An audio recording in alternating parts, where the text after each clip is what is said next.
Hi, we're here today with Rick DeAngelis, Senior Enterprise Architect from IIS. Thank you, Stephanie. How are you today? I'm doing well.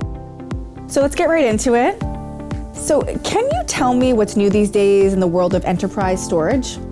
There's a lot new today in the world of enterprise storage.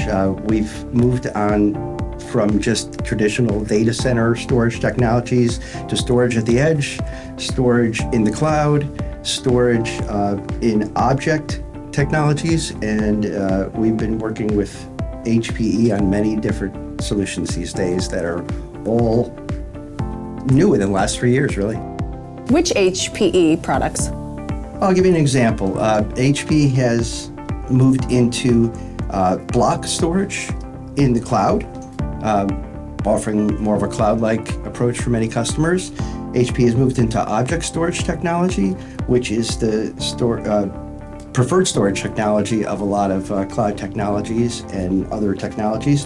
And HPE has moved into what's called a massively parallel storage solution, which is an entirely different way of addressing storage that is not disk-bound, but more fabric-bound and opens up performance tremendously. So there's just a lot of different areas that we're working with HP on.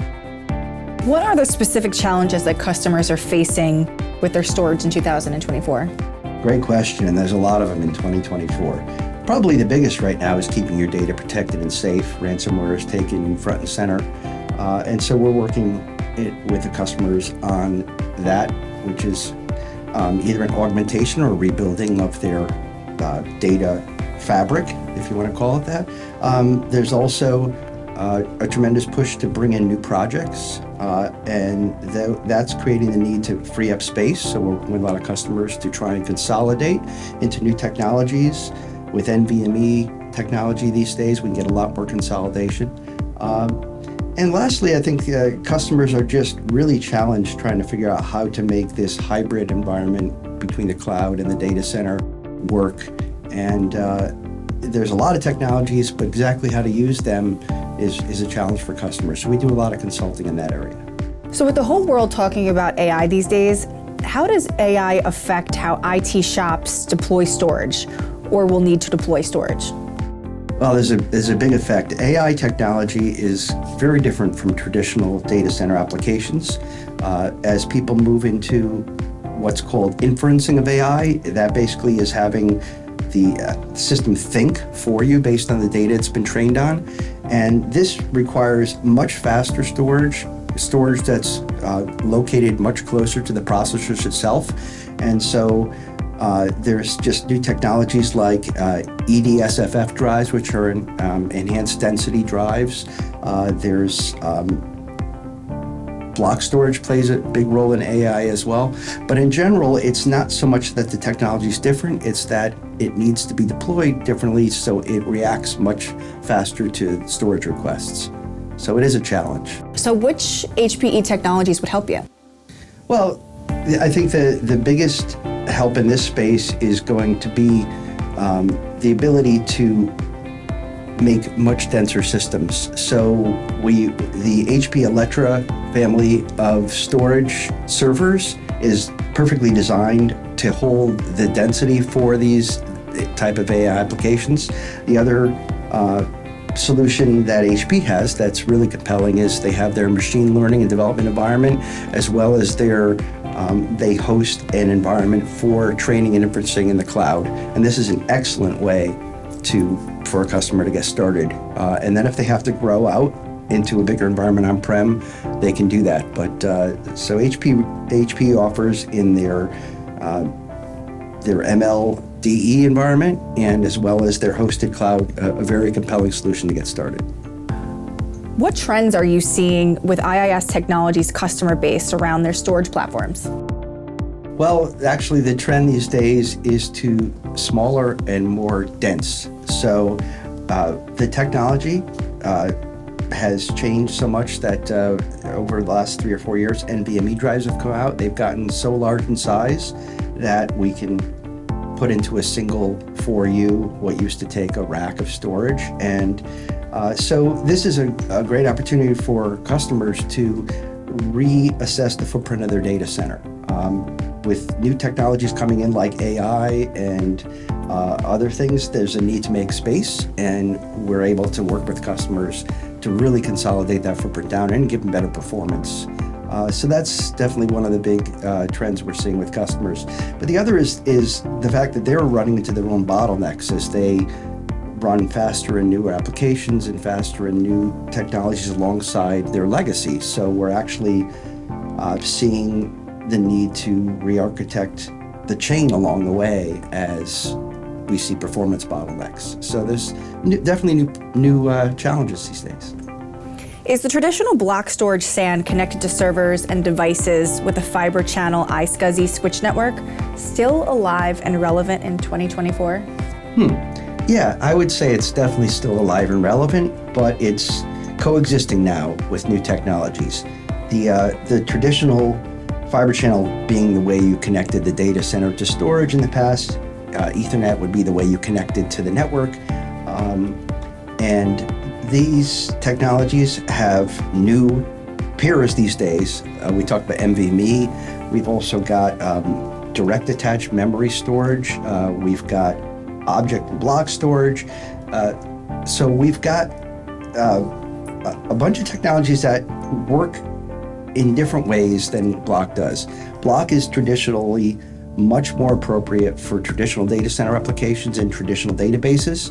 As we move into cloud databases and supporting object storage, supporting hybrid applications, we are seeing that the storage is being put into different silos, and yet the traditional block storage is still the mainstay for a lot of traditional applications. It hasn't gone away. So we have to, right now, we're maintaining both. Hewlett-Packard Enterprise has traditionally provided the storage systems that IIS technology has successfully implemented for customers over 25 years. How is HPE continuing to stay relevant in today's cloud and AI world? Good question. I think it's a challenge for anybody right now to try and be relevant in the new space of AI and yet stay relevant in the traditional space. But HPE is doing an amazing job of converting over to a cloud company. So since 2018, HPE has been focused on moving their entire portfolio of solutions into the cloud. What that means is, while they still provide on-prem solutions, there's an as-a-service offering in the cloud for most technologies, be it block storage, be it compute, be it object technology, backup, etc.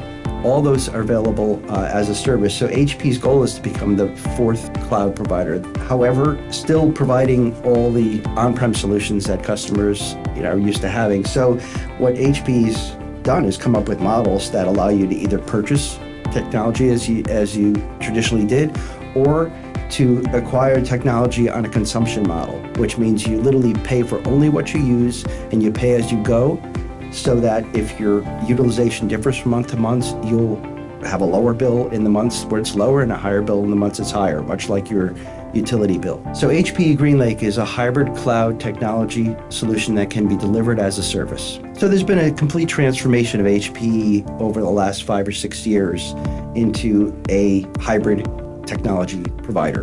And that's HPE GreenLake, right? That's correct. HPE GreenLake has become the brand for all of HPE's technologies, whether they're provided in a cloud format or not. So HPE GreenLake is the technology future of Hewlett-Packard Enterprise. Where do you see the future going for the storage market and IIS technology? So the storage market is going to continue to develop along a few different lines. The preponderance of AI is creating need for very fast edge-based storage, and that is a market that both HPE and IIS have been working on together. But the traditional data center is not going away, so there will be a continued consolidation of technologies around things like NVMe and faster transport technologies. We see Ethernet, fast Ethernet playing a bigger role in being a transport for storage in the future. And there's going to be a continuation of this hybrid cloud design, where part of your storage will probably be in the cloud, part of it will be on-prem, and there will be the cloud control plane between them that will make it all work together. How does IIS help assist clients with their future storage challenges? So we start with a consultative approach. We really need to understand our customer's environment, what they're trying to go to, the type of growth they expect to have, what their applications look like now and what we think they're going to look like in the future. And then we'll typically do some sort of data collection so we understand fully what they've got and how heavily it's utilized. And then we come up with a couple different alternative architectures, if that's appropriate, and we'll present those to them and we'll talk them through the pros and cons of each. And if that all goes well, then we'll typically either start with, it could be a proof of concept or it could be a limited deployment. But really the key is understanding the challenges and where a customer thinks they're going to be in 5 years before we make a recommendation, because the data center only has so much space today. Power is becoming a very limited commodity, and so making sure that we're helping customers plan for their entire environment holistically is really what we try and strive for. If you would like more information on how IIS can help you navigate your storage challenges, contact us at insights@iisl.com. Thank you.